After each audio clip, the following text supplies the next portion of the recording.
कैसे सब लोग? ओके, कभी कभी इसमें प्रॉब्लम होती है, स्टार्ट हो जाता है लेकिन मुझे पता नहीं चलता स्टार्ट हो गया। Okay, so are you able to hear me? आप सुन पा रहे हैं मुझे? ओके, चलिए। So welcome Manish, welcome Ashish, welcome Nikhil, welcome Vivek, welcome Daksh, Mohit, Anupriya, Amit, Dhriti, Argha, Ashu, Vivek. Okay, कैसे हैं सब लोग? तो आज हम स्टार्ट करने जा रहे हैं, स्टार्ट तो नहीं, कंटिन्यू करने जा रहे हैं सीवेज ट्रीटमेंट। हमारी एक क्लास हो चुकी है, प्लस क्लास के अंदर सीवेज ट्रीटमेंट की एक क्लास हो चुकी है। Now this is second class of sewage treatment for UPPSC, UPPSC and SSC JE. ठीक है, तो वैसे आप लोग सब जानते हो सीवेज ट्रीटमेंट बहुत इंपॉर्टेंट पार्ट है। It is very important part in environmental engineering, right? तो इसका फर्स्ट क्लास कंप्लीट हो चुकी है ना। फर्स्ट क्लास में हमने डिस्टिंक्शन देखा था कि what are preliminary treatment units. Preliminary treatment units क्या होती हैं, फिर प्राइमरी ट्रीटमेंट यूनिट्स क्या है ना। प्रिलिमिनरी ट्रीटमेंट में क्या क्या यूनिट्स आती हैं, प्राइमरी ट्रीटमेंट में क्या क्या यूनिट्स आती हैं, देन सेकेंडरी ट्रीटमेंट। आपको याद है अभी तक या भूल गए, ये बताओ?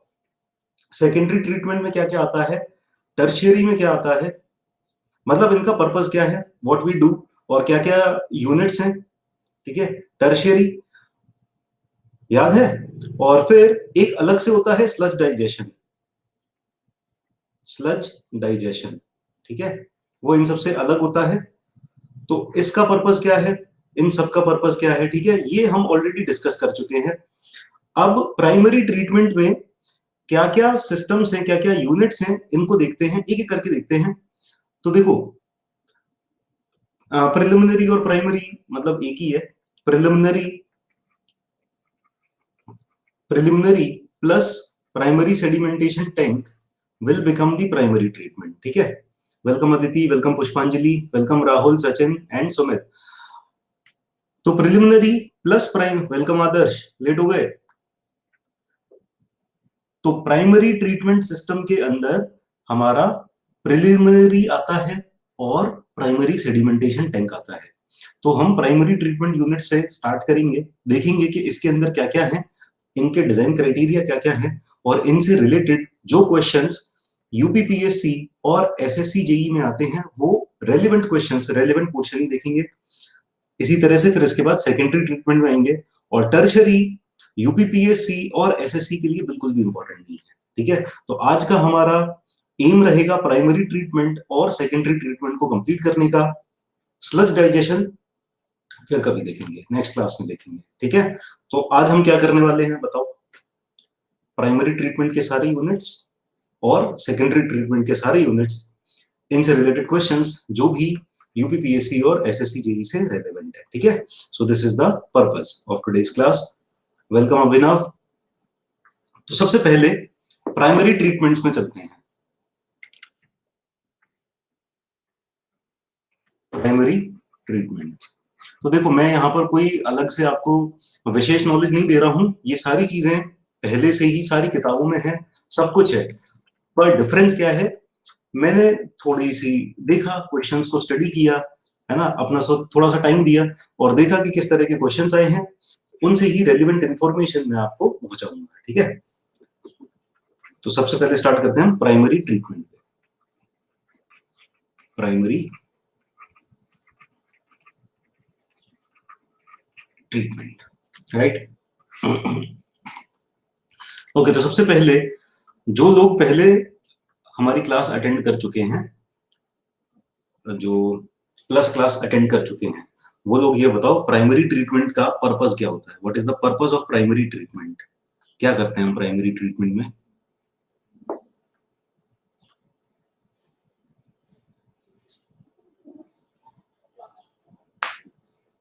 स्क्रीनिंग करते हैं, सस्पेंडेड पार्टिकल रिमूवल। ठीक है, बिल्कुल डेफिनेटली करेक्ट है, इसका पर्पस होता है सस्पेंडेड पार्टिकल रिमूवल। ठीक है, नाउ सस्पेंडेड पार्टिकल रिमूव करते हैं। नाउ प्राइमरी के भी दो पार्ट होते हैं, एक तो होता है प्रिलिमिनरी। प्रिलिमिनरी प्रिलिमिनरी में क्या करते हैं, क्या रिमूव करते हैं?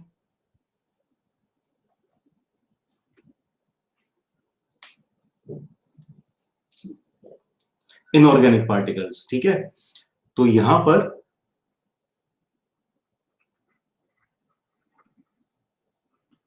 इनऑर्गेनिक पार्टिकल्स आर रिमूव्ड, ठीक है। इनऑर्गेनिक पार्टिकल्स को रिमूव कर देते हैं। और फिर इसके प्राइमरी के अंदर, फिर प्रिलिमिनरी के बाद आता है primary sedimentation tank. Primary sedimentation tank, इसका मतलब, इसका पर्पस क्या होता है? पीएसटी, सस्पेंडेड ऑर्गेनिक पार्टिकल्स, बिल्कुल ठीक। Suspended organic particles. अच्छा ये बताओ, प्रिलिमिनरी में हमने सिर्फ इनऑर्गेनिक रिमूव किए और यहां पर ऑर्गेनिक रिमूव किए, ऐसे अलग अलग क्यों किया रिमूवल?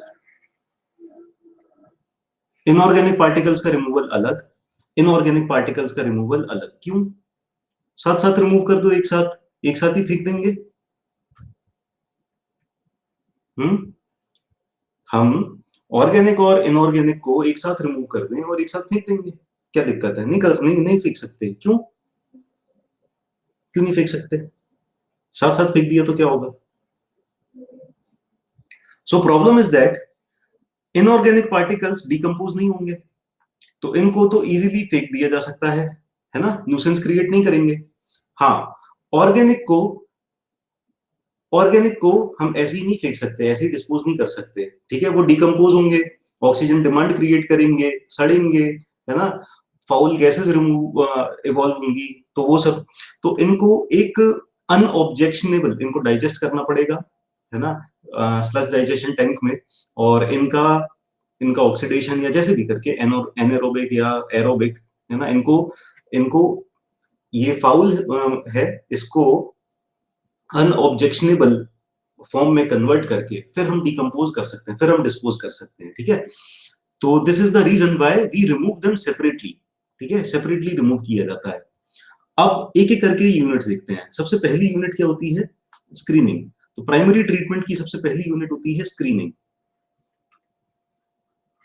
अब देखो, जिस जिस चीज से ज्यादा क्वेश्चंस आते हैं उन्हीं को ज्यादा कवर करेंगे, जिससे क्वेश्चंस नहीं के बराबर आते हैं उनको हम कम कवर करेंगे, ठीक है। स्क्रीनिंग का पर्पस क्या है? स्क्रीनिंग में हम क्या करते हैं, इस तरह से स्क्रीन्स प्लेस कर देते हैं, ठीक है।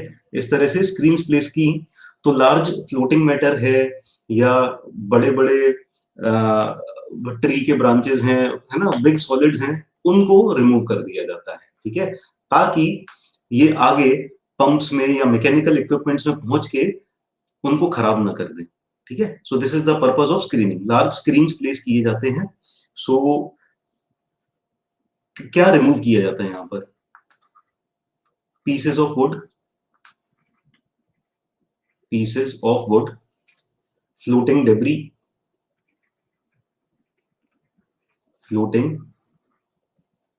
debris, स्पेलिंग होती है डेब्रिस, लेकिन इसको प्रोनाउंस करते हैं debris. Leaves, rags, etc. are removed are removed by using screens, ठीक है। लिखते चलो आप, ठीक है, सिर्फ सुन सुन के याद नहीं रहता, लिखना जरूरी है। ओके, तो स्क्रीनिंग में ये सब रिमूव किया जाता है। What is the purpose? इस सबको रिमूव करने का पर्पस क्या है? To prevent, sorry, to protect pumps and other mechanical equipments.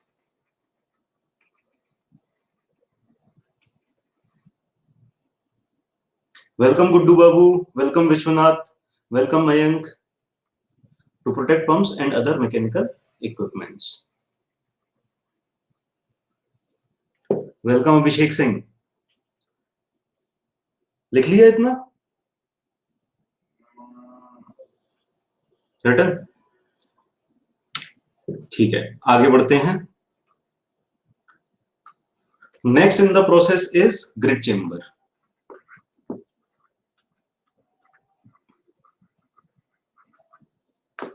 Grid chamber का पर्पस क्या है? Grid removal. ग्रिड क्या होता है? नमस्कार. ग्रिड का मतलब क्या होता है? सैंड और अदर इनऑर्गेनिक पार्टिकल, छोटे छोटे स्टोन के पार्टिकल्स होंगे, those are called as grit. ठीक है. तो ग्रिड रिमूवल को ग्रिड को रिमूव कर दिया जाता है. वेलकम आदित्य. ताकि ये आगे के जो प्रोसेस हैं, जहां पर हम ऑर्गेनिक पार्टिकल्स को रिमूव करेंगे, ऑर्गेनिक पार्टिकल्स को डाइजेस्ट करने की कोशिश करेंगे, उस आगे के ट्रीटमेंट प्रोसेस में ये हिंड्रेंस प्रोवाइड ना करें, इसलिए ग्रिड को रिमूव किया जाता है. तो यहां पर केयर ये रखनी होती है कि ग्रिड चेम्बर के अंदर कोई भी ऑर्गेनिक पार्टिकल सेटल ना हो. ठीक है. तो यहां पर सिर्फ किसको रिमूव किया जाएगा? ग्रिड्स को.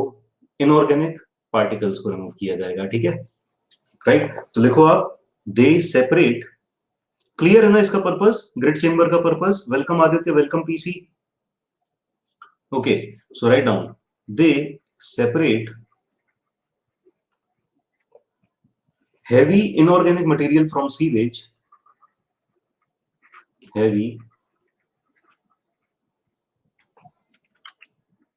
inorganic material from sewage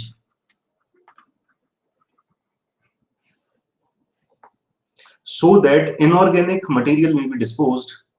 Namaskar. Hello. So that inorganic material may be disposed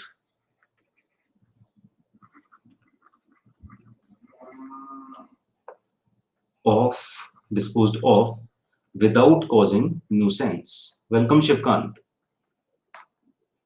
Without causing nuisance. ठीक है. एक पॉइंट और, grid chamber should not allow disposal of what? Grid chamber. तो ये इंपॉर्टेंट पॉइंट है इसके लिए, ग्रिड चेम्बर के लिए. Grid chamber should not allow settlement of, yes, organic particles या ऑर्गेनिक मटेरियल. अब देखो एसएससी. वेलकम आदित्य.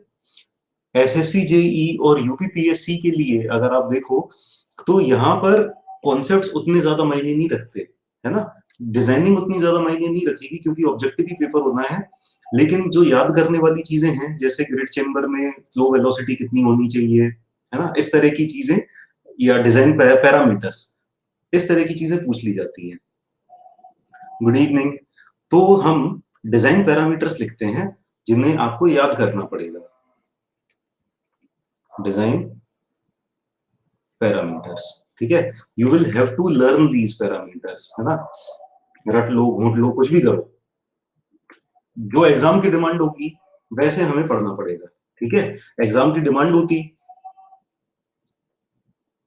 एसएससी के प्लस में, है ना. अभी तो एसएससी के ये यूपी पीएससी वाला जो बैच है ना, उसी में मैंने एसएससी वाला भी कवर किया है साथ साथ ही, है ना. एसएससी के लिए अलग पढ़ाओ, यूपीपीएससी के लिए अलग पढ़ाओ.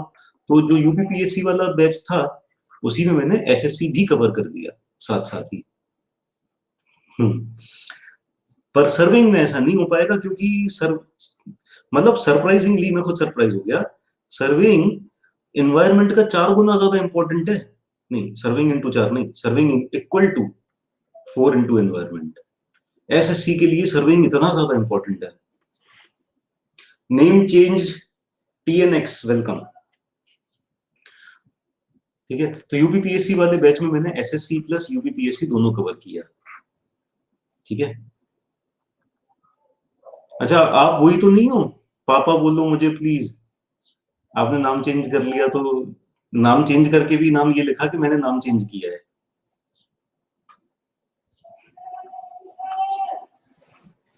ओ यस. ठीक है. पहचान लिया मतलब मैंने आपको. ओके, सो डिजाइन क्राइटेरिया में हमें क्या देखना है, इनऑर्गेनिक पार्टिकल्स कौन से वाले रिमूव किए जाएंगे,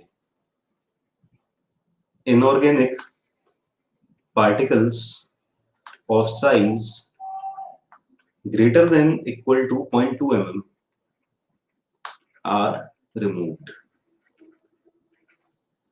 ठीक है, स्पेसिफिक ग्रेविटी इन पार्टिकल्स की कितनी होगी, रेंज होती है बट डिजाइन के लिए हम 2.65 ले लेते हैं, 2.65।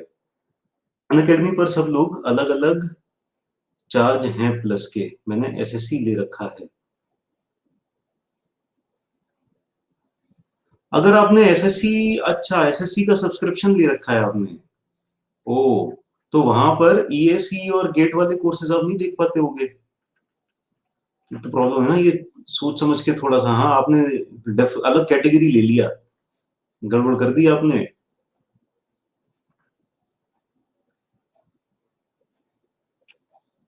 ईएसी प्लस गेट वाला सब्सक्रिप्शन लेना है, ठीक है, हाँ। कब लिया सब्सक्रिप्शन,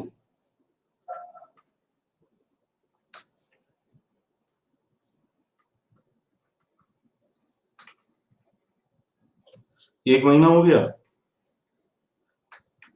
वैसे आपको तुरंत की तुरंत ही मैनेजमेंट को बताना चाहिए था, इंटरकॉम पे आप मैसेज डाल के देखो, शायद हो सकता है चेंज हो जाए, इंटरकॉम पे मैसेज डाल के देखो, है ना, मे बी चेंज हो जाए, बाकी का जितना अमाउंट बचा होगा वो शायद आगे एडजस्ट हो जाए, थोड़ा बहुत कुछ ना कुछ आप बोलो इंटरकॉम पे सॉल्यूशन निकालने के लिए, क्योंकि आपका पर्पस तो सॉल्व ही नहीं होगा, आपको तो ईएसी प्लस गेट वाला लेना था सब्सक्रिप्शन। चलो, सरफेस ओवरफ्लो रेट जो होती है इसकी, सरफेस ओवरफ्लो रेट क्या होती है, डिस्चार्ज, तो टेक्निकल वाली फैकल्टी ईएसी प्लस गेट में है ना, डिस्चार्ज बाय एरिया, यस बिल्कुल, है ना, डिस्चार्ज बाय, और एरिया कौन सा वाला, सरफेस एरिया, है ना, that is surface overflow rate, right, so it is 2160 metre cube per metre square per day, ठीक है। Now horizontal velocity of flow, तो हॉरिजॉन्टल वेलोसिटी ऑफ फ्लो बहुत केयरफुली सेलेक्ट करनी पड़ती है इसके लिए, क्यों, ज्यादा वेलोसिटी हो गई तो क्या होगा, ये वाले पार्टिकल्स भी सेटल नहीं होंगे, बहे चले जाएंगे, और कम वेलोसिटी कर दी, हॉरिजॉन्टल फ्लो वेलोसिटी कम हो गई, तो फिर ऑर्गेनिक पार्टिकल भी सेटल हो जाएंगे, तो इसकी रेंज बहुत ही कम होती है ना, horizontal flow velocity is equal to 0.25 to 0.3 metre पर second. Welcome Utpal. Okay, detention time, देखो इसमें हॉरिजॉन्टल फ्लो वेलोसिटी ये याद रखना जरूरी है, डिटेंशन टाइम ये याद रखना इंपॉर्टेंट है, ठीक है। डिटेंशन टाइम काफी कम होता है, 40 से 60 second, 40 to 60 seconds. Good afternoon. कई जगह 0.15 टू 0.3 दिया है, और ये जो है हमारी एस के गर्ग में दिया है 0.25 टू 0.3, सो एस के Garg is the standard book, इसलिए मैंने इसको रेफर किया, ठीक है। वैसे कुछ जगह पर 0.15 टू 0.3 भी दिया हुआ है, so but I will refer S के गर्ग, ठीक है। आगे बढ़ते हैं, डेप्थ,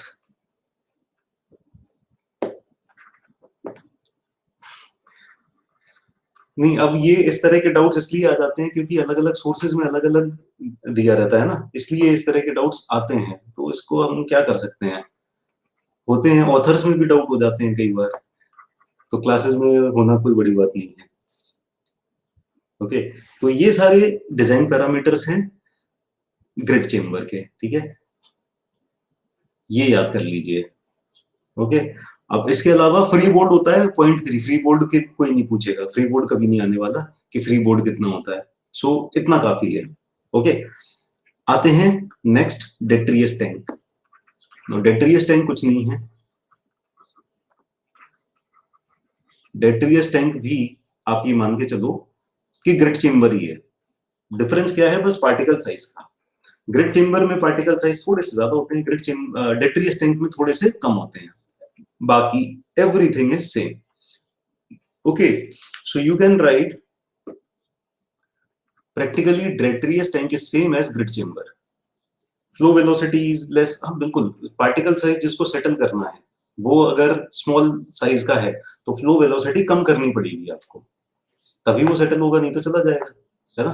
क्योंकि उसी फ्लो वेलोसिटी में ग्रिड चेम्बर से तो पास हो ही चुका है ना, वो निकल गया, right?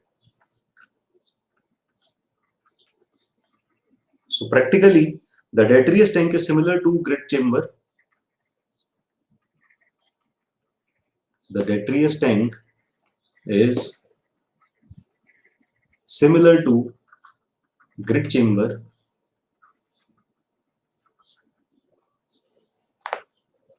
The only difference is that the only difference, अब देखो, वेलकम दामिनी, जो डिफरेंस हम पार्टिकल साइज में देख रहे हैं ना, उसका डिफरेंस रिफ्लेक्ट होगा डिजाइन पैरामीटर्स में। तो हमारा जो डिफरेंस है, पर्पस है कि यहाँ पर थोड़े से ज्यादा छोटे पार्टिकल्स को सेटल करना है, उसकी वजह से डिजाइन पैरामीटर्स में, so flow velocity is also a design parameter, right? तो इस वजह से फ्लो वेलोसिटी में, विड्थ में, लेंथ में, इन सब में डिफरेंस आएगा। Okay, so the only difference is that grid chamber is meant, welcome शैली, आपको देखा नहीं, आप कब ज्वाइन हुए, anyways, grid chamber is meant for removing। अच्छा, और जो लोग पहली बार क्लास कर रहे हैं ना, तो हर क्लास के बाद क्विज टाइप की होती है, तो आप रुके रहना, क्विज भी खेलेंगे आज की क्लास में, ठीक है? ये सारा कुछ पढ़ने के बाद इससे रिलेटेड जो भी क्वेश्चंस होंगे उससे क्विज, मजा आता है क्विज खेलने में। Okay, removing finer particles. Okay, yes, बिल्कुल खेलेंगे। डेट्रियस टैंक के बाद अब आते हैं next, skimming tank. Skimming tank भी आपको पता है ना? To remove oil and grease. India में यूज किया जाता है क्या?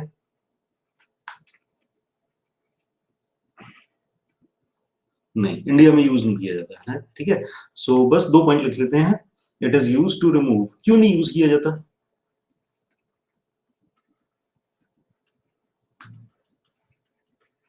ऑयल्स एंड ग्रीसेस, हाँ, ये क्या है, इमल्सिफाई होती हैं लो टेम्परेचर पे, हाई टेम्परेचर पे ये इमल्सिफाई नहीं होती, तो इनको रिमूव नहीं किया जा सकता। ओके, ऑयल्स एंड ग्रीसेस, हाँ, वैक्स भी कह सकते हैं, एंड वैक्स भी लिख लो, चलो, wax. Okay, not used in India because it is not effective at high temperature. It is not used in India because it is not effective at high। Tropical climate है ना हमारा, मतलब most of the India का, फिर जम्मू कश्मीर की बात अलग है।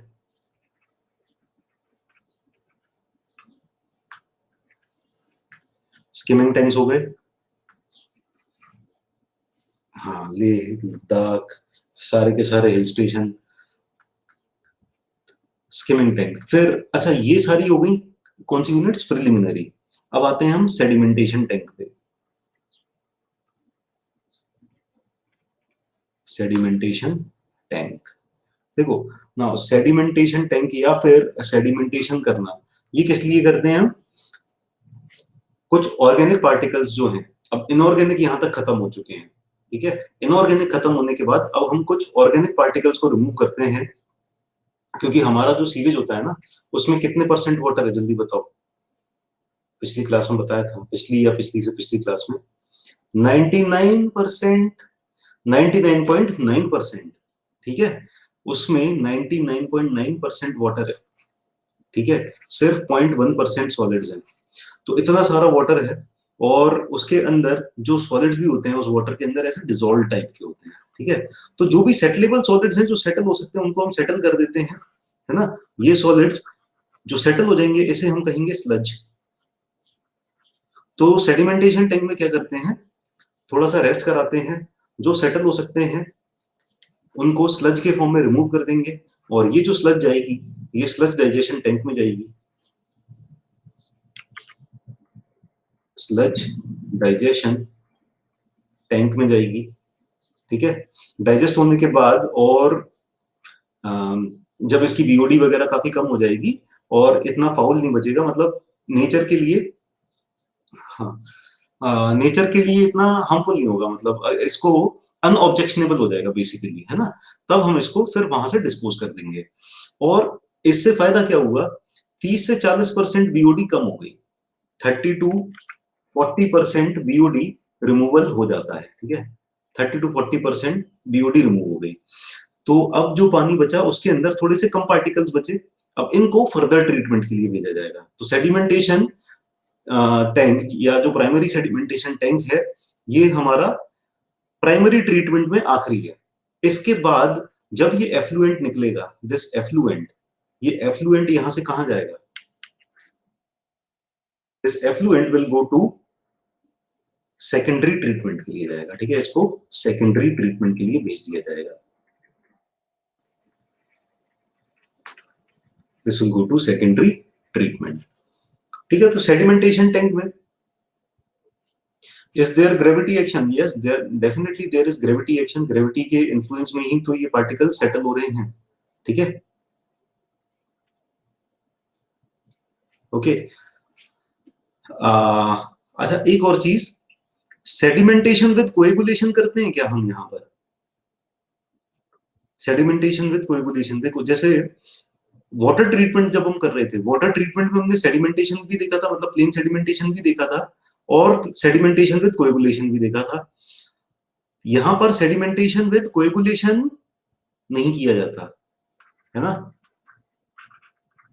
क्यों नहीं किया जाता, व्हाट इज द रीजन,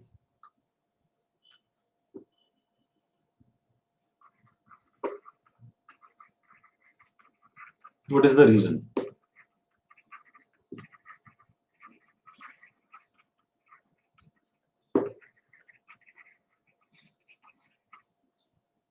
जल्दी बताओ, जल्दी बताओ, सोचो सोचो सोचो, लिखो, क्या रीजन हो सकता है। नो नेगेटिव पार्टिकल, अच्छा negatively charge particle.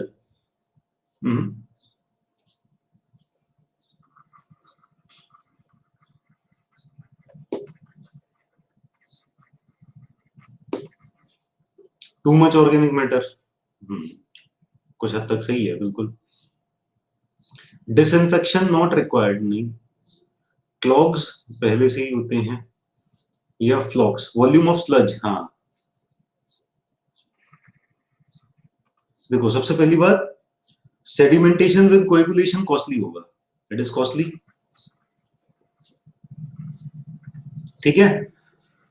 Chemicals use किए जाएंगे जो कि बैक्टीरिया को खत्म करेंगे, तो बैक्टीरिया आगे के सेकेंडरी ट्रीटमेंट में काम आएंगे, बैक्टीरिया ही तो उसको डाइजेस्ट करेंगे, तो हमने बैक्टीरिया ही खत्म कर दिए तो सेकेंडरी ट्रीटमेंट फिर इफेक्ट हो जाएगा, ठीक है। So chemicals used will destroy bacteria, right. Chemicals used will destroy bacteria.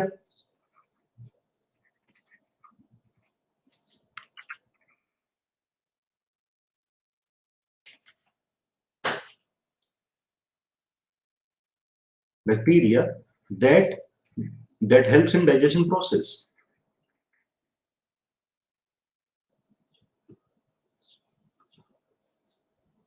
नहीं, disinfection actually, disinfection is not required. ये रिलेटेड कैसे है, डिसइंफेक्शन से कैसे रिलेटेड है, how is it related to disinfection.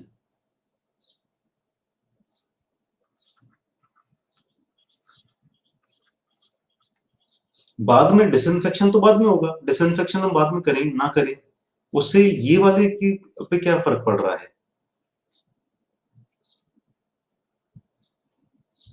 Disinfection में भी माइक्रो ऑर्गेनिजम्स रहते हैं। तो अच्छा, आप भी चाय पीते हो, शाहरुख खान भी चाय पीता है, तो मतलब आप दोनों भाई भाई हो गए क्या?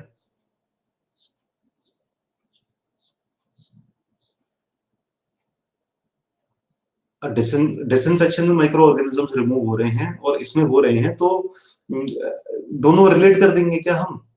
उसका कोई असर नहीं है। ठीक है,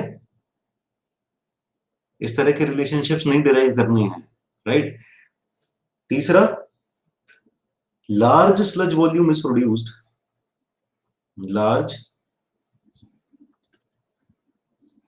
sludge volume is produced that is difficult to dispose, that is difficult। हाँ, मयंक भी चाय पीता है, और अभी अभी मैंने भी चाय खत्म की है, देखो कब कब से देख के आपको समझ में आ गया होगा कि हाँ चाय थी। तो हम, और मोहित ने भी चाय पी है, मतलब हम सब भाई भाई हैं। वैसे कह सकते हैं, ठीक है, ब्रदरहुड, टी ब्रोज, भाई बहन भी, हाँ। So we are T bros. हाँ, तो आप भी हो, आप बहन में आ गई। Okay, so large sludge volume is produced that is difficult to dispose.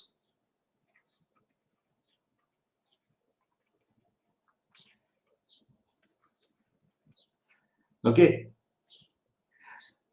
So these are the three reasons. ठीक है, these are the three reasons why we don't use. Welcome Saurabh. चलो, अब हमने प्राइमरी ट्रीटमेंट वाले प्रोसेस खत्म कर दिए। इनसे जो क्वेश्चन हमारे यूपीपीएससी और एसएससी से रेलिवेंट है, उतना उतना पोर्शन हमने देख लिया, क्योंकि इन्वायरमेंट मैंने देखा यूपीपीएससी में भी उतना ज्यादा नहीं है, और एसएससी में भी उतना ज्यादा नहीं है ना। यहाँ पर ये चीजें क्या है, ये इंजीनियरिंग सर्विसेज और गेट के लिए ज्यादा इंपॉर्टेंट है, क्योंकि यहाँ पर थोड़ी सी टफ हो जाती हैं चीजें, है ना। तो इतनी ज्यादा टफ चीजें यूपीपीएससी और एसएससी में नहीं आती, है ना। आगे बढ़ते हैं, अब हम प्राइमरी ट्रीटमेंट खत्म, सेकेंडरी ट्रीटमेंट पे आते हैं। ठीक है, लेट्स कम टू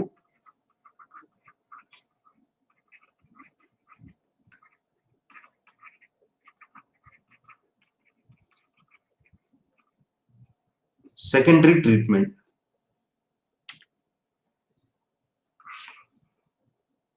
सौरभ, आप लेट हो गए, लेट पता चला क्या आपको क्लास का? अच्छा, सेकेंडरी ट्रीटमेंट में हमारा पर्पस क्या है?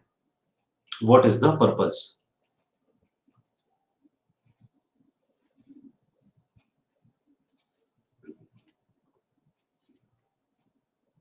सेकेंडरी ट्रीटमेंट को हम एक और नाम से जानते हैं, क्या होता है? ओके, तो सेकेंडरी ट्रीटमेंट को हम बायोलॉजिकल, देखो स्लज डाइजेशन दूसरा चीज है। स्लज डाइजेशन मैंने बताया कि स्लज को यहां से रिमूव करके अलग स्लज डाइजेशन टैंक में पहुंचाते हैं, ठीक है, तो sludge digestion tank is different. यहां पर भी कहीं बताया था, है ना, ये स्लज डाइजेशन अलग होता है। प्रिलिमिनरी ट्रीटमेंट के बाद प्राइमरी, प्राइमरी के बाद सेकेंडरी, सेकेंडरी के बाद tertiary, but sludge digestion is different. ये जो प्राइमरी ट्रीटमेंट में प्राइमरी सेडिमेंटेशन टैंक से स्लज आया, ये स्लज डाइजेशन में पहुंचेगा, सेकेंडरी ट्रीटमेंट से भी स्लज आएगा, स्लज डाइजेशन में पहुंचेगा, है ना। हाँ, वेलकम रोहन। ओके, तो स्लज डाइजेशन इज डिफरेंट, जो स्लज निकल रहा है, लेकिन यहां पर हम जो यहां से एफ्लुएंट जा रहा है ना, इसका एफ्लुएंट का ट्रीटमेंट कर रहे हैं, ठीक है। So it is called as biological treatment, biological treatment.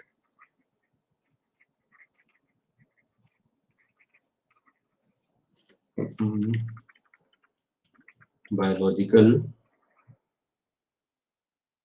Treatment, right. तो यहां पर जो मेन पर्पस है, to bring down the BOD, yes, decomposition of the dissolved organic matter, या स्टेबलाइजेशन, या फिर डाइजेशन, या कुछ भी कह सकते हैं, ना, डिजॉल्व्ड ऑर्गेनिक मैटर को रिड्यूस करना है, बीओडी रिड्यूस करना है, ठीक है। So the main purpose is to bring down BOD, ठीक है, ये ऑर्गेनिक मैटर को कम करना है, डिजॉल्व्ड ऑर्गेनिक मैटर ना, to digest dissolved organic matter. कैसे करेंगे? कैसे करेंगे? Through biological action. Biological action. Biological action कैसा होगा? बायोलॉजिकल बैक्टीरिया, है ना, aerobic bacteria, anaerobic bacteria, facultative bacteria, वो इसको खाएंगे, है ना, और ये स्टेबलाइज करेंगे, ठीक है, स्टेबल एंड प्रोडक्ट्स में उसको कन्वर्ट कर देंगे। So there can be the, ये जो ट्रीटमेंट है, this can be aerobic also and anaerobic also. Aerobic भी हो सकता है, एनारोबिक भी हो सकता है ना। So it can be aerobic as well as anaerobic.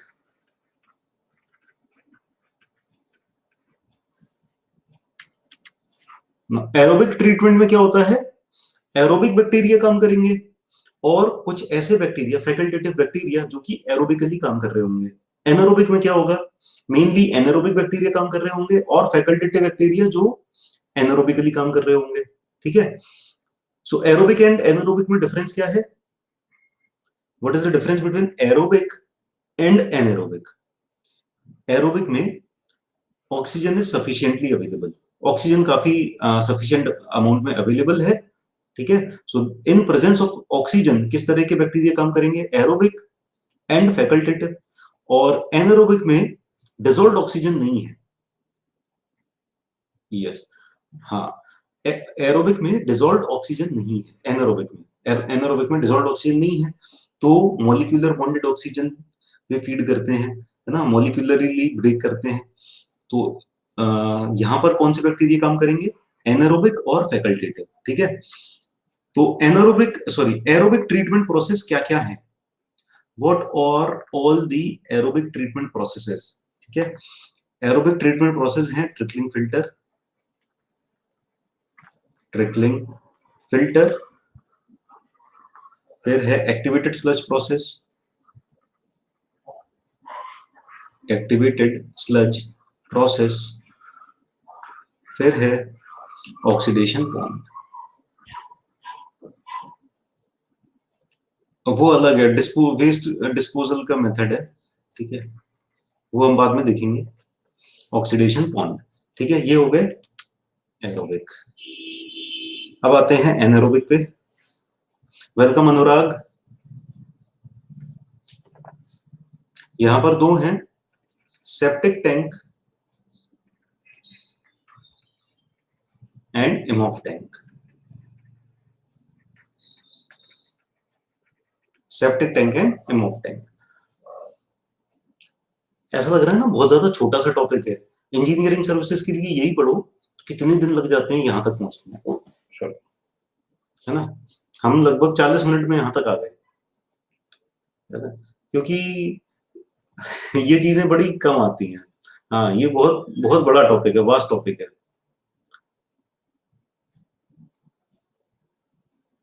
ईईईएसी के लिए पढ़ेंगे ना। आशु, आपको तो पता ही है, आपको तो कितनी बार बता दिया, आप तो प्लस सब्सक्राइबर हो। 17 जून से स्टार्ट हो रहा है, 17 जून से, है ना। वेलकम रोहन।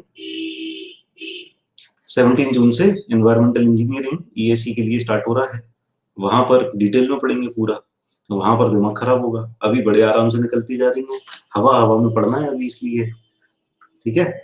चलो एक एक करके ये सारे ट्रीटमेंट पढ़ते हैं, ठीक है। सबसे पहला ट्रिकलिंग फिल्टर। हाँ, वास्टली पढ़ेंगे because this is very vast. जैसा कि, वेलकम विकास, जैसा कि आदर्श ने कहा वास्ट, तो ऐसी वास्टली पढ़ेंगे। Now first is what? Trickling filter.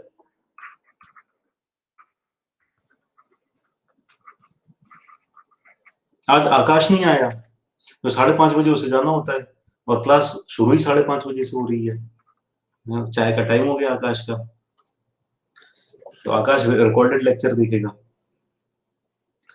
अच्छा, ट्रिकलिंग फिल्टर में क्या होता है? This is attached,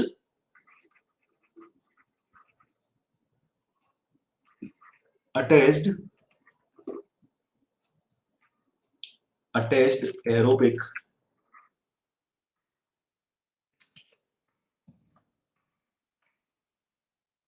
treatment system.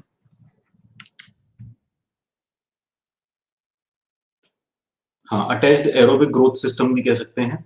ठीक है, why it is called as aerobic? Aerobic तो इसलिए क्योंकि it happens in presence of oxygen, in presence of oxygen. Attached क्यों? बिकॉज जो अनीश नहीं आया, बताओ, अनीश भी नहीं आया। हाँ, अटैच्ड क्यों? क्योंकि जो फिल्टर मीडिया है वो रखा रहता है इसके ऊपर। हम जो हमारा वेस्ट वाटर है, ठीक है, उसको स्प्रे करते हैं इसके ऊपर। तो बायोलॉजिकल मैटर जो है इसकी पोर्स के ऊपर, इनके सरफेस के ऊपर अटैच हो जाता है। अरे, बायोलॉजिकल मैटर इनके सरफेस के ऊपर अटैच हो जाता है, ठीक है। और यहाँ पर एरोबिक बैक्टीरिया जो है फलते फूलते हैं, खाते पीते हैं, ये इनका खाना है ना। और खाते पीते हैं और इसको डाइजेस्ट करते हैं, बीओडी रिमूव करते हैं। और फिर क्या होता है, जैसे जैसे हम स्प्रे करते जाते हैं, स्प्रे करते जाते हैं, तो क्या होता है, इसकी फिल्म बढ़ती जाती है, लेयर और इंक्रीज करती जाती है। और एक टाइम ऐसा आता है ये इतनी भारी हो जाती है कि ये गिर जाती है, ठीक है। और फिर ये जो ये जो यहाँ पर मीडियम था जिसके ऊपर ये रखा था, इनसे बहते हुए ये निकल जाती है, काफी हद तक स्टेबलाइज हो जाती है और फिर यहाँ से बहते हुए निकल जाती है, ठीक है। फिर इसके बाद क्या करते हैं, ट्रिकलिंग फिल्टर के बाद क्या होता है? ट्रिकलिंग फिल्टर के बाद कौन सी यूनिट आएगी?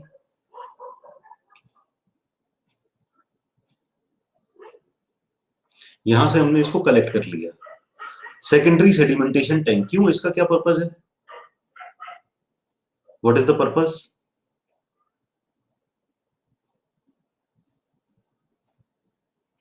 यहां से ये जाएगी सेकेंडरी सेडिमेंटेशन टैंक पे, बिल्कुल सही बात है। देखो यहां पर क्या हुआ, जो बायोलॉजिकल फिल्म थी, जिस जहां पर ग्रोथ हुई और बैक्टीरिया ने बहुत हद तक रिमूव कर दिया, और जो एफ्लुएंट था, स्मज डेक होता है उसमें, स्लो सैंड फिल्टर में, ठीक है। हाँ, प्रोसेस लगभग सिमिलर ही होगा बट वेरी डिफरेंट, है ना। तो हैवी बल्कि जो मैटर है ना, उसके साथ हमारा जो जो लिक्विड है वो भी आ गया, तो इन दोनों को सेपरेट करना पड़ेगा, ठीक है। तो यहां से फिर से सेपरेट किया जाएगा, तो जो डिपॉजिट हो जाएगा नीचे वो हो जाएगा स्लज, सेकेंडरी सेडिमेंटेशन टैंक में। नीचे स्लज बैठ जाएगा, है ना, जो फिल्म्स यहाँ से रिमूव हुई थी। और ऊपर का एफ्लुएंट फिर आगे डिस्पोज कर देंगे या फिर टर्शरी ट्रीटमेंट के लिए भेजेंगे, जैसा भी रिक्वायरमेंट होगी, ठीक है। और यहां से डेफिनेटली स्लज को रिमूव करके फिर स्लज डाइजेशन टैंक में भेजा जाएगा। स्लज डाइजेशन टैंक, तो स्लज डाइजेशन टैंक में कहां कहां से आ रहा है मैटर, ऑर्गेनिक मैटर कहां कहां से आ रहा है? ऑर्गेनिक मैटर कहीं या स्लज कहीं प्राइमरी सेडिमेंटेशन टैंक से और सेकेंडरी सेडिमेंटेशन टैंक से, है ना। इन दोनों जगह से स्लज स्लज डाइजेशन टैंक में पहुंचेगा। तो आज हम स्लज डाइजेशन टैंक तो नहीं करेंगे, लेकिन ये वाली यूनिट जरूर कर लेते हैं। अच्छा, ट्रिकलिंग फिल्टर से रिलेटेड न्यूमेरिकल वगैरह या कुछ भी आना बहुत मुश्किल काम है ना। यहाँ पर भी ट्रिकलिंग फिल्टर में हम देख लेते हैं बस ओवरलोडिंग रेट क्या है। देखो सबसे पहली बात तो ये वाला स्टेटमेंट इंपॉर्टेंट है, ट्रिकलिंग फिल्टर से इसके ऊपर ऑब्जेक्टिव बन सकते हैं। दूसरा, ट्रिकलिंग फिल्टर दो तरह के होते हैं, एक हाई रेट और एक स्टैंडर्ड रेट। स्टैंडर्ड रेट में क्या होता है, रिसर्कुलेशन नहीं होता। हाई रेट में क्या होता है कि यहां से जो एफ्लुएंट निकला ना, ये वाला एफ्लुएंट, एक सेकेंड, हाँ, ये वाला जो एफ्लुएंट निकला ना, इसको जैसे इनकमिंग जो सीवेज था, इनकमिंग वेस्ट वाटर था, उसी के साथ थोड़ा सा ले जाके यहाँ पर मिक्स कर दिया जाता है, ठीक है। तो वो हो जाता है हाई रेट ट्रिकलिंग फिल्टर, ठीक है। Welcome Piku, welcome Atin. अच्छा, इससे इसको ले जाके इसमें मिक्स करने का फायदा क्या है? यहां से ले जाके इन्फ्लुएंट में ही मिक्स करने का फायदा क्या है? क्योंकि इसमें ऑलरेडी बैक्टीरिया बहुत ज्यादा हो चुके हैं, बैक्टीरिया की ग्रोथ बहुत ज्यादा है है ना। तो इनकमिंग के साथ जब मिक्स कर देंगे ना, तो ऑलरेडी प्रेजेंट बैक्टीरिया इसके अंदर रहेंगे, तो यहाँ पर ये ज्यादा अच्छे से तेजी से डाइजेस्ट करेंगे इसको। तो इसकी इसकी जो डाइजेशन की रेट है वो ज्यादा तेज हो जाएगी, ठीक है। इसलिए इसको हाई रेट ट्रिकलिंग फिल्टर कहेंगे। और जिसमें रिसर्कुलेशन नहीं कर रहे हैं उसको standard rate trickling filter. Clear है। अब डिजाइन डेटा देख लेते हैं इनके लिए, ठीक है। लेट अस सी design data.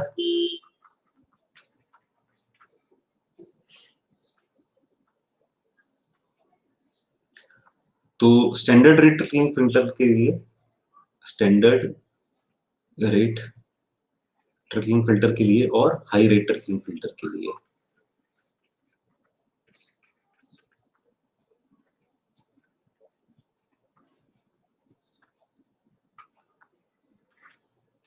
Hydraulic loading, hydraulic loading यानी इनकमिंग जो स्लज इनकमिंग वेस्ट वाटर आ रहा है, ठीक है। Unit metre cube per metre square per day.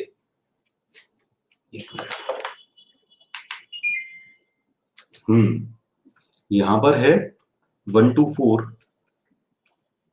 और यहां पर है 10 to 40, 10 गुना ज्यादा। ओके। फिर next is organic loading. Organic loading मतलब बीओडी। बीओडी कितना लोड कर सकते हैं, तो ये है इन केजी BOD5 पर मीटर क्यूब पर डे। कितना है, 0.08 से 0.32,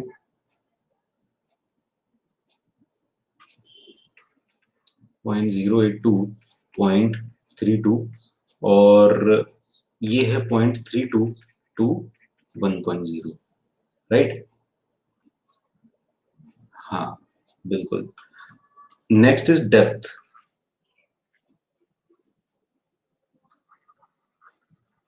डेप्थ इज यहां पर 1.8 से 3 मीटर, 1.8 टू 3 मीटर, और यहां पर 0.9 टू 2.5 मीटर, ठीक है। So this is depth in metre. तो इतना डिजाइन डेटा याद करना काफी है, ठीक है। This much is enough trickling filter के लिए।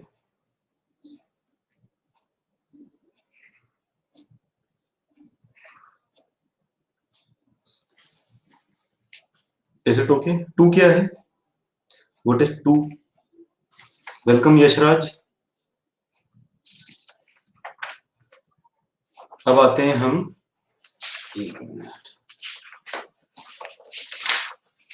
एक्टिवेटेड स्लज प्रोसेस पे। 1 to 2 किसका, मेरे हिसाब से तो 0.9 से 2.5 है।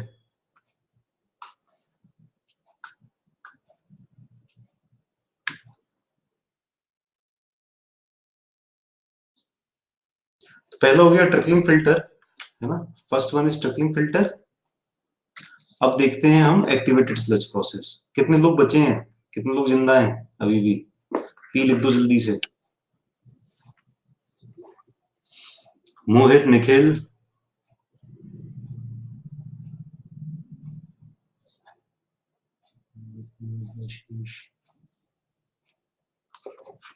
ज्यादातर प्लस कोर्स वाले ही हैं। वेलकम रुद्र। आधे लोग तो गए, और जितने बचे हैं वो मैक्सिमम प्लस वाले ही हैं, फ्री वाले गए। फ्री में मिल रहा है फिर भी गए, ये नहीं हमें नहीं पढ़ना फ्री में। चलो एनीवेज, अब आते हैं हम एक्टिवेटेड स्लज प्रोसेस पे। एक्टिवेटेड स्लज प्रोसेस तो और भी डिफिकल्ट है, तो इसके लिए तो कुछ भी नहीं पढ़ना है, ठीक है।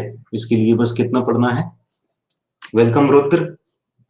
हाँ परमानेंट स्टूडेंट्स ही बचे हैं, बिल्कुल। तो एक्टिवेटेड स्लज प्रोसेस ये है suspended suspended aerobic growth process, first day. Okay,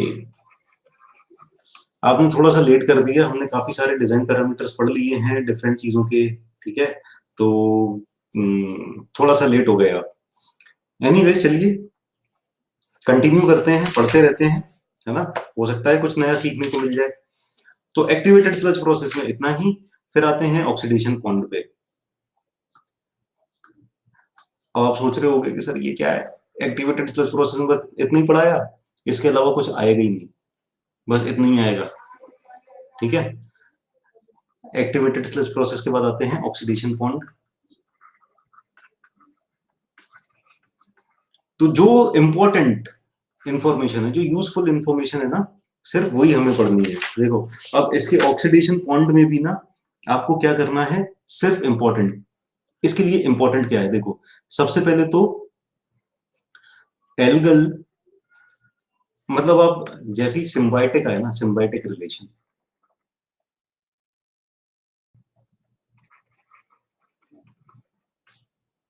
हाँ सिम्बायोटिक रिलेशन आए, सीधे टिक करना है ऑक्सीडेशन पॉइंट, ठीक है। इसमें एल्गी और बैक्टीरिया के बीच में एक सिम्बायोटिक रिलेशन होती है ना। सिम्बायोटिक रिलेशन का मतलब क्या होता है,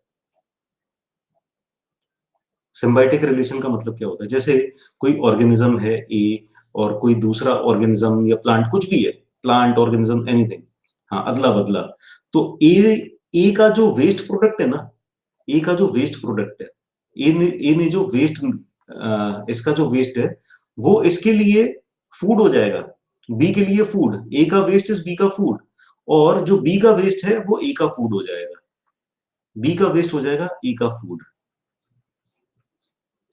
ठीक है। हाँ तो एक दूसरे की हेल्प, मतलब जैसे इंसानों और पेड़ पौधों के बीच में, पेड़ पेड़ का जो वेस्ट है क्या है, क्या रिलीज कर रहे हैं पेड़, पेड़ का वेस्ट क्या है, ऑक्सीजन, ठीक है। मोहित, आप डायरेक्शन दूसरी पकड़ रहे हैं, ठीक है, उस डायरेक्शन में नहीं जाना है। तो प्लांट्स का जो वेस्ट है वो ऑक्सीजन है, वो ह्यूमंस के लिए इनपुट हो जाएगा, और ह्यूमंस का वेस्ट है CO2, ठीक है, ह्यूमंस का वेस्ट है CO2, वो प्लांट्स के लिए इनपुट हो जाएगा, ठीक है। तो एक का जो वेस्ट है वो दूसरे के लिए एनर्जी सोर्स या फूड, और फिर इसका जो वेस्ट है वो उसके लिए एनर्जी सोर्स या फूड। तो इस तरह का सिम्बायोटिक रिलेशन एग्जिस्ट करता है एल्गी और बैक्टीरिया में, एल्गी और बैक्टीरिया में, ठीक है। तो एल्गी को सनलाइट मिलती है, सनलाइट, ठीक है, सनलाइट की प्रेजेंस में ये ऑक्सीजन रिलीज करते हैं, they release O2, O2 bacteria consume करते हैं, ये CO2 रिलीज करते हैं, और अदर कंपाउंड्स रिलीज करते हैं। रुको एक मिनट, क्या क्या रिलीज करते हैं, एक मिनट। हाँ बैक्टीरिया CO2, NH3, ठीक है, अमोनिया PO4, H2O, ये रिलीज करते हैं, ये एल्गी कंज्यूम करते हैं, ठीक है, एल्गी रिलीज करते हैं ऑक्सीजन, ये बैक्टीरिया कंज्यूम करते हैं, ठीक है। तो इस तरह से एक सिम्बायोटिक रिलेशनशिप एग्जिस्ट करता है बिटवीन एल्गी एंड बैक्टीरिया। तो ये वाला जो वर्ड है ये बहुत इंपॉर्टेंट है ऑक्सीडेशन पॉइंट के लिए। तो ऑक्सीडेशन पॉइंट के लिए जनरली यही क्वेश्चन पूछा जाता है ना, which is the treatment process in which symbiotic relationship exist between algae and bacteria, ठीक है। सो आंसर क्या होगा, ऑक्सीडेशन पॉन्ड, राइट। नाउ एक और बहुत इंपॉर्टेंट चीज है ऑक्सीडेशन पॉन्ड के लिए, इसका डिटेंशन पीरियड। डिटेंशन पीरियड कितना होता है, detention period is 15 to 30 days, ठीक है। जनरली कभी कभी 60 डेज तक भी, अप टू 60 डेज तक भी हो सकता है, ठीक है, but generally it is 15 to 30 days. Welcome Preeti, welcome Asif, yes 2 to 6 weeks, 2 to 6 weeks.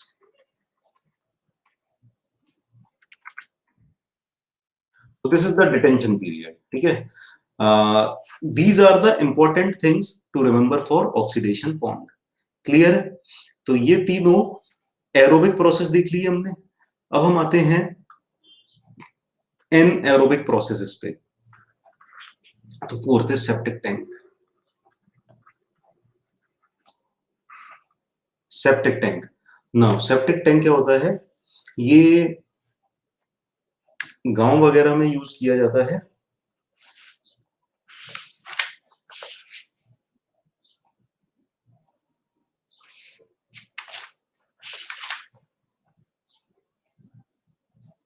Village में बेसिकली यूज किया जाता है।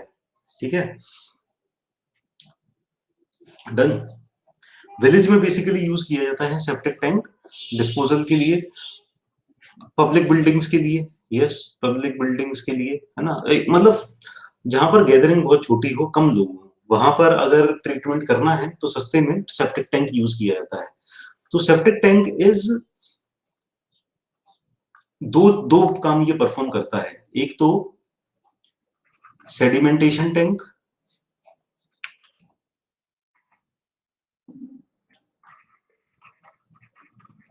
Sedimentation tank plus digestion tank, दोनों का काम ये करता है। डाइजेशन टैंक, हाँ, स्लज डाइजेशन, यस बिल्कुल। तो इसमें क्या होता है कि, एक मिनट, इस तरह का कुछ कंस्ट्रक्शन होता है इसका। ऊपर वाला पार्ट है, ऊपर वाला पार्ट है सेडिमेंटेशन टैंक का। तो यहां पर जब स्लज आता है, वेस्ट वाटर आता है, जब वेस्ट वाटर आता है तो ये ऊपर वाला टैंक काम करता है एक एक सेडिमेंटेशन टैंक की तरह। ठीक है, तो यहां पर जो भी स्लज होता है वो नीचे सेटल आउट हो जाता है, और नीचे सेटल आउट होके कहाँ जाता है ये?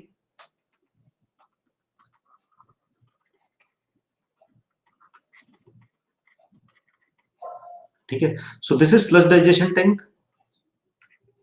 ठीक है, डाइजेशन टैंक, डाइजेशन टैंक वाला पार्ट हो गया ये, और ये सेडिमेंटेशन टैंक वाला पार्ट हो गया। अच्छा, सेडिमेंटेशन टैंक में कितना टाइम लगेगा? हाँ, डिटेंशन पीरियड सेडिमेंटेशन टैंक का कम होगा, क्योंकि जो स्लजेस वगैरह हैं वो डिपॉजिट तो हो जाएंगे। ठीक है, लेकिन डाइजेस्ट होने में ज्यादा टाइम लगता है, बहुत लॉन्ग टाइम लगता है डाइजेस्ट होने में। तो यहाँ पर जो ऊपर वाले का डिटेंशन पीरियड है, दैट इज 12 to 36 आवर्स। ठीक है, सेडिमेंटेशन टैंक का detention period TD 12 to 36 hours. Okay, digestion tank का detention period 6 month to 12 months। 6 महीने से लेके स्लज यहाँ पर 12 महीने तक रहेगा। उसके बाद फिर पूरे टैंक की क्लीनिंग की जाएगी, और इसको रिमूव करके फेंक दिया जाएगा, और फिर अगेन क्लीनिंग करने के बाद प्रोसेस को फिर से शुरू किया जाएगा। ठीक है, आजकल अक्षय कुमार भी ऐड कर रहा है ना, कि अपने घरों में इस तरह का टैंक बनाइए, है ना, 2 टंकियां बना के रखिए गार्डन में, और एक के अंदर साल भर में जब ये पूरा भर जाएगा, साल भर बाद उसको हाथों से उठा के अपनी खाद बना के डाल दीजिए, तो ये खाद बन जाती है, राइट, डाइजेस्ट होने के बाद। ओके, इसके लिए और डिजाइन पैरामीटर जो है, length to width ratio, L/B ratio, ये 2:3 है। वैसे ना यूपीपीएससी के लिए सिर्फ ये दोनों चीजें याद रखने की जरूरत है। ठीक है, ऊपर वाले का digestion period, sorry, detention period क्या है, नीचे वाले का डिटेंशन पीरियड क्या है। ठीक है, क्या हुआ आदर्श? बाकी चीजें लिखने की जरूरत नहीं है। ठीक है, डोंट राइट, जब ये इंपॉर्टेंट नहीं है तो लिखने की भी जरूरत नहीं है ना। हम अभी बस यूपीपीएससी और एसएससी के लिए पढ़ रहे हैं। ये हो गया। अब आते हैं सेप्टिक टैंक, क्लियर है? इतना ही पढ़ना है, अब इसमें क्लियर ना क्लियर का क्या है। ठीक है, कुछ बहुत ज्यादा वो है ही नहीं। अब आते हैं आखिरी पे, ये हो गया फोर्थ। अब फिफ्थ पे आते हैं। आदर्श इतनी खुशी, क्या हो गया?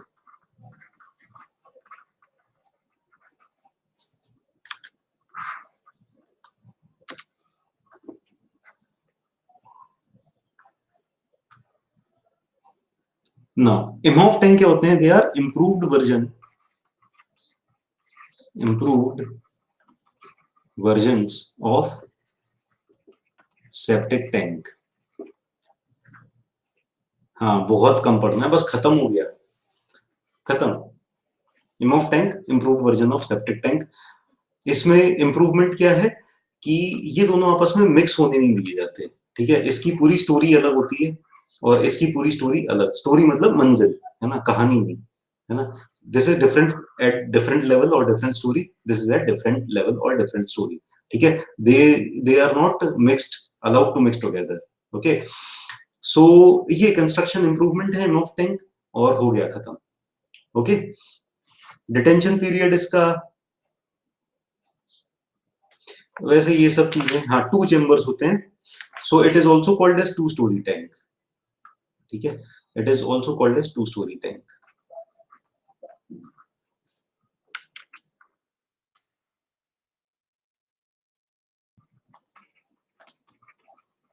2 स्टोरी टैंक। चलो अब हम क्या देखें, क्विज खेलें।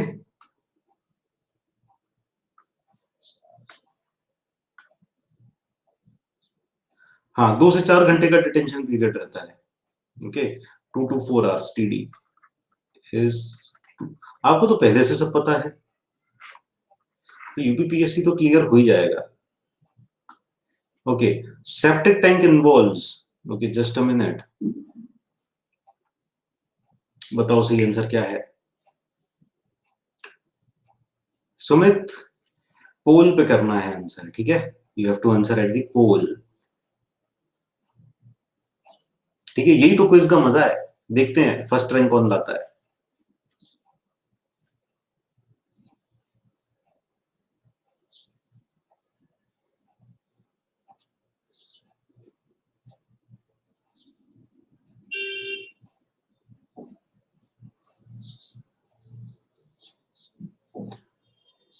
ओके, तो मोहित, अमित एंड आशीष, टॉप 3। ठीक है, so correct answer is B, sedimentation as well as coagulation. अगले क्वेश्चन पे चलते हैं, वेस्ट स्टेबलाइजेशन पॉन्ड।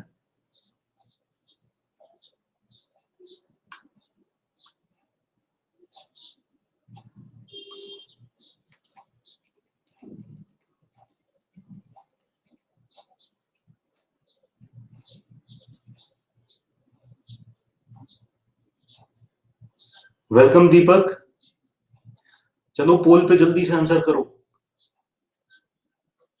अब क्लास तो खत्म हो गई, ये सारी चीजें पढ़ा दी हैं, लेकिन शायद आपको अगर पुराना याद हो, कुछ कुछ पुरानी यादें, तो आप पोल पे आंसर कर सकते हो।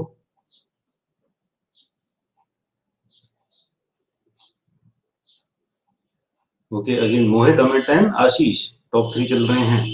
सो वेस्ट स्टेबलाइजेशन पॉन्ड या oxidation pond, dual action of aerobic bacteria and algae. अगला, working conditions in Imhoff tanks are.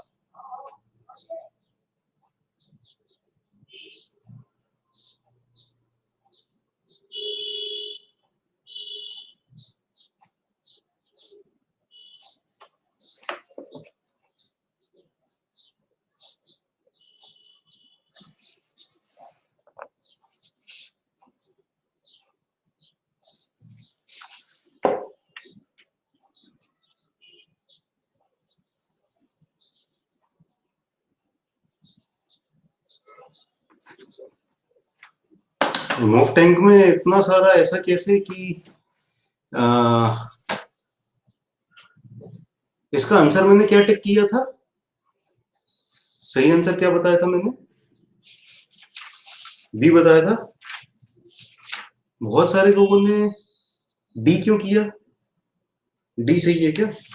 ऐसा मैंने तो कभी नहीं पढ़ा, वेरीफाई किया जाए क्या? पूरा एनारोबिक में होता है ना, डाइजेशन तो एनारोबिक ही चल रहा है, डाइजेशन तो नीचे वाले में होगा, बी ही सही है बिल्कुल। ठीक है, so correct answer is B. अगले पे सेप्टिक टैंक।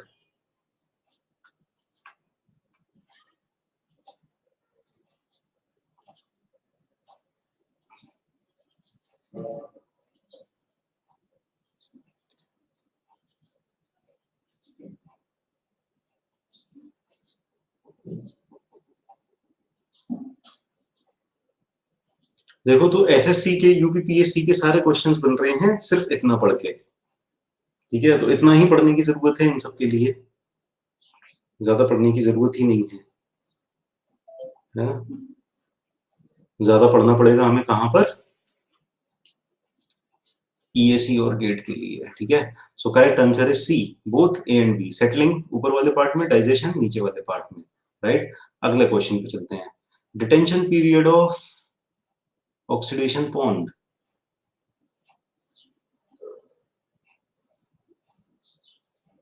ये तो इन्होंने गड़बड़ कर दिया।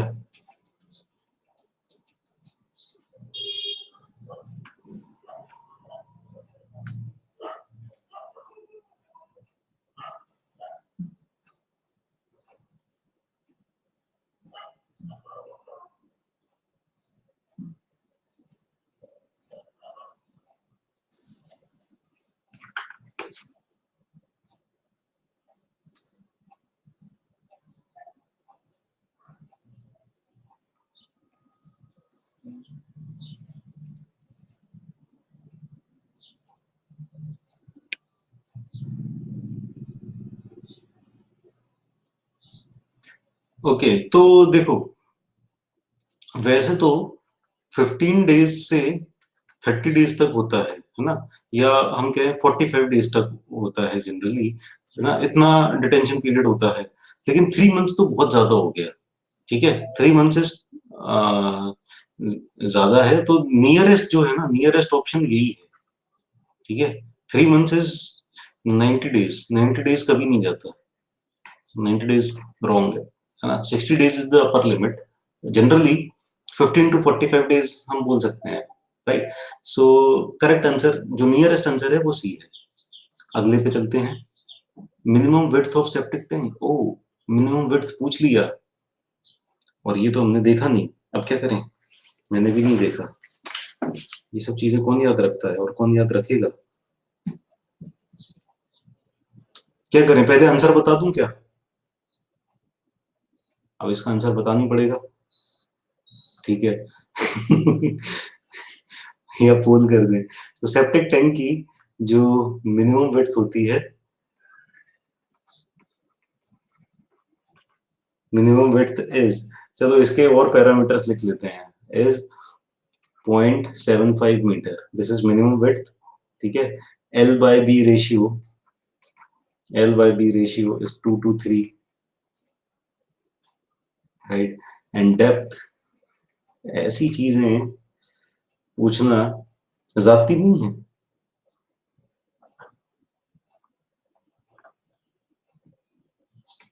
1.2 to 1.8 मीटर।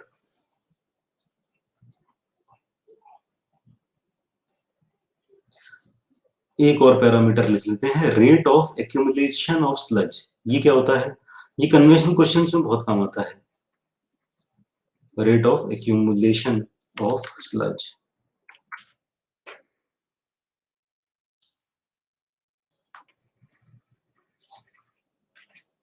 दैट इज 30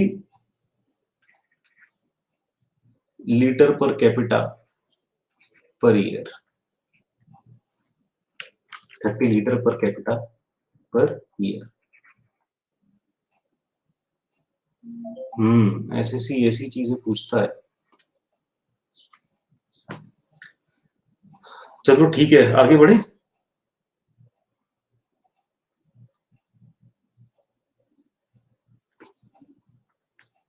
ये और नहीं है, ये 2 है, 2।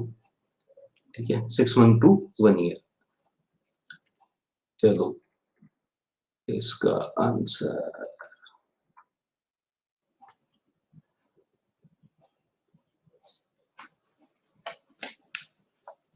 अब तो सबने देख लिया।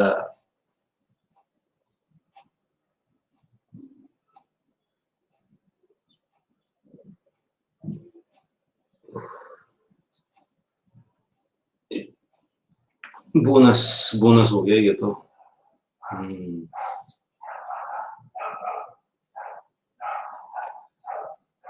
टाइमर बड़ा धीरे धीरे चल रहा है इसका। चलिए अगला क्वेश्चन, तो ये तो सबको पता है, बी है इसका answer. Okay, next question. Attached नहीं, bio aerobic aerobic attached growth क्लासिफिके अंडर।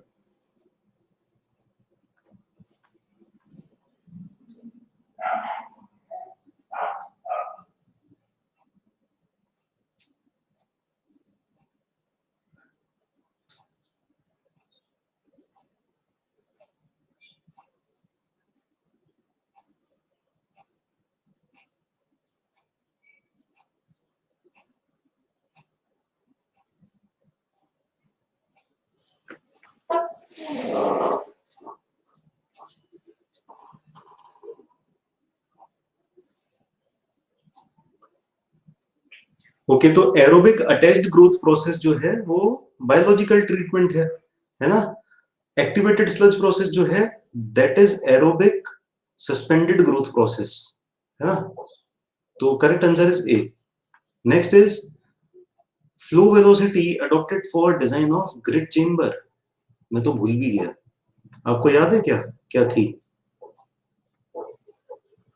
अरे याद तो है काफी बच्चों को।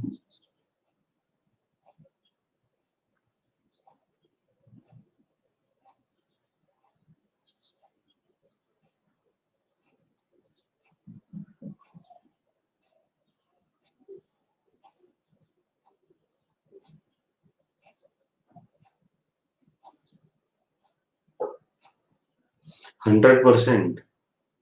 सही है, कमाल है, सारे के सारे बच्चों को याद है।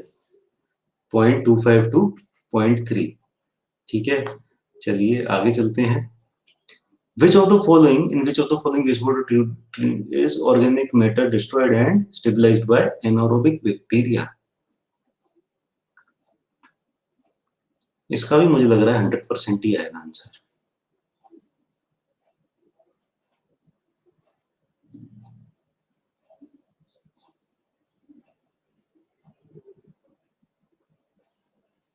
100%। वाओ।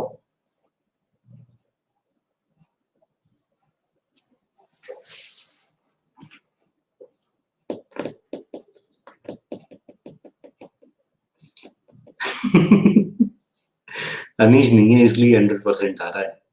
हाँ, अनीश बिगाड़ देता काम। ठीक है, चलो इसका करेक्ट आंसर है सेप्टिक टैंक। और last question, activated sludge process is an example of. एक मिनट।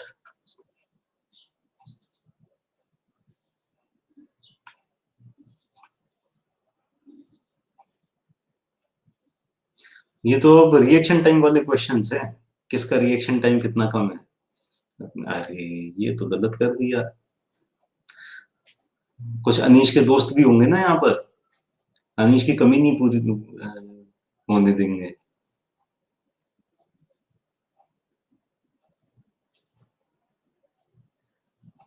ओके, तो ये लास्ट क्वेश्चन था आज का। तो आज हमने सीवेज ट्रीटमेंट खत्म कर दिया, है ना, सीवेज ट्रीटमेंट खत्म कर दिया। So Amit Verma first rank, Sumit second rank, Mohit third rank, फिर विवेक, फिर दक्ष, फिर निखिल, फिर धृति, फिर आशीष, फिर मनीष और फिर आदर्श। ठीक है, टॉप 10 में तो इतने लोग हैं, तो काफी अच्छा रिजल्ट है। आशु की 12 है। चलो कोई बात नहीं, काफी क्लोज कंपटीशन है। लास्ट वाला गलत कर दिया गलती से। ओ, नहीं तो आप भी। हम्म, नहीं तो आपकी क्या होती, आपकी सेकंड हो जाती फिर रैंक। हाँ बिल्कुल सेकंड हो जाती। चलो कोई बात नहीं, चलता रहता है। ठीक है, तो correct answer is aerobic suspended growth process, है ना। जल्दबाजी में क्लिक हो जाता है। अब जो भी लोग यहाँ पर देखो, आए हैं और अगर उनको अनअकैडमी पे पढ़ने का सिस्टम ठीक लग रहा है तो वो चाहे तो अनअकैडमी प्लस सब्सक्रिप्शन ले सकते हैं, है ना। प्लस सब्सक्रिप्शन काफी अट्रैक्टिव रेट्स में है, ठीक है। एक महीने की जो फीस है वो 5,000 पर मंथ है, 3 महीने की है 12,500, 6 महीने की है 20,000, और 12 महीने की है 25,000, और 24 महीने की 2 साल की है 30,000 फीस, ठीक है। पुरानी फीस 40,000 थी और नई फीस है 30,000। मेरा तरीका बेस्ट है, चलो ये बेस्ट बरकरार रखेंगे, ओके। तो अगर आप सब्सक्रिप्शन लेना चाहते हो तो you can use this code A S Rathore code use कर सकते हो आप। तो आपको इस फीस के ऊपर 10% और ऑफ मिल जाएगा। और अगर आप मुझसे ग्रुप्स पे जुड़ना चाहते हो 8800 इस पे आप मुझे कांटेक्ट कर सकते हो, तो मैं आपको ग्रुप्स में ऐड कर लूंगा मेरे, जहां पर आपको नोटिफिकेशन वगैरह मिलते जाएंगे टेलीग्राम ग्रुप पे और व्हाट्सएप ग्रुप पे। So you will get the notifications, okay, what ever I teach. हाँ, और अनाउंसमेंट ये है, लेकिन वो अनाउंसमेंट जो है मैकेनिकल और इलेक्ट्रिकल के लिए है, फिर भी मैं अनाउंसमेंट कर देता हूँ। मैकेनिकल इंजीनियरिंग स्टूडेंट्स अगर कैरियर से रिलेटेड गाइडेंस देखना चाहते हैं, उनको कुछ गाइडेंस चाहिए और कुछ पूछना है, तो सैटरडे को 18 अप्रैल को लिंक्स इन डिस्क्रिप्शन, ये वैसे यूट्यूब के लिए था, तो यूट्यूब वाला मेरी जो आज की क्लास थी उसकी डिस्क्रिप्शन में आपको लिंक मिल जाएगी, वहां पर आप इस टाइम पे और इस डेट पे जाके अपने फेवरेट एजुकेटर से, जितेंद्र सिंह गिल सर से और राजीव सिंह सर से, सिविल के लिए जल्दी आएगा, ठीक है, सिविल के लिए जल्दी आएगा, वहां पर मैं रहूंगा, ओके। और इलेक्ट्रिकल एंड इलेक्ट्रॉनिक्स के लिए सैटरडे को ही दिन में 1:30 बजे VSR सुरेश सर और कैसर हफीज सर से आप गाइडेंस ले सकते हैं। देखो, मोस्ट प्रोबेबली मैं आऊंगा, पता नहीं है, ठीक है, जहां तक लगता है कि मैं आऊंगा, ओके। तो चलिए आज की क्लास फिर कंप्लीट करते हैं। अरे कैसर हफीज सर 2002, 2004, 2005, 2006, 2007, मतलब लगातार बस देते गए और क्लियर करते गए। AIR 23, 27, 15, 11, 2, अच्छा 2007 में AIR 2 लेके आए। चलो बहुत ही बढ़िया, चलो फिर मिलते हैं, बाय बाय, टेक केयर। आज रात में कन्वेंशनल जो क्लास है ना, उसमें मैंने आपको शायद वो दे दिया था, आपको पता चल गया होगा, मिल गया होगा इन्फॉर्मेशन। 3 सब्जेक्ट के दो दो क्वेश्चंस हर एक सब्जेक्ट के, है ना, रेंडमली आज हम कन्वेंशनल क्वेश्चंस प्रैक्टिस करेंगे, ठीक है। तो वो कन्वेंशनल क्वेश्चंस प्रैक्टिस करेंगे, मिलते हैं रात को 8:30 बजे, ओके। चलो bye bye, take care, bye bye.